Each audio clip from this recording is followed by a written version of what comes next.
Okay? Pero So, sa Kurt, bang yun ni Joanne. para Ako na mismo, ako hindi, labas. Kaya sino sila gawa ka ng kalukuhan tapos palitigan. Okay. Now, Dalisa, okay na ba din sa'yo na yun? Okay naman po. Hindi na siya tinatanggap ni Joanne na dumalaw. Tapos ngayon, kayo na mag-usap ni Kurt kung paano ipapadala yung pera sa anak nila ni Joanne. Okay naman po. Kaso hindi nga po na dito eh. Kasi di ko naman po nakikita. Di ko naman po sila nakikita eh. Ganito nga yan naman ang next suggestion ko. Hindi event na itong si Kurt ay hindi sumunod at makulit at sumunod na kay Joanne na silang dalawang kikita pa rin. Pwede na sila pare. Sige po, yaris natin yung gumitin na sa barangay sa isang Mr. Randy.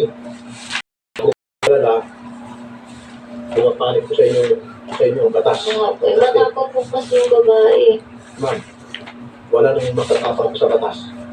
Dahil kapag naging makulit yung Pwede po dalawa, ba nila akong i-ano? Kasi po ano eh. ano, Yung kapatid ko na babae, gusto ko na i-ano yung apelido nila. Kakasuhan daw po nila ako. ano yung gusto kita kasuhan ka?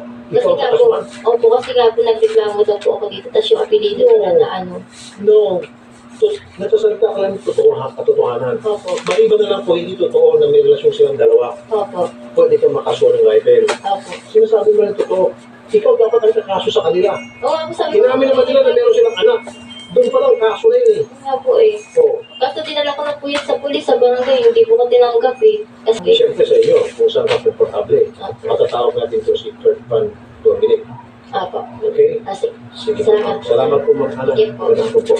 Thank you. Alam mo, ibang klase ito, ano? pinag-iwi. Iba pa yun. Gulo. Ormentado, away. Kung ano lang gagawin, exhibition. Ito siya. Kasi ito pa sila. Kalma ka lang. Pinapil.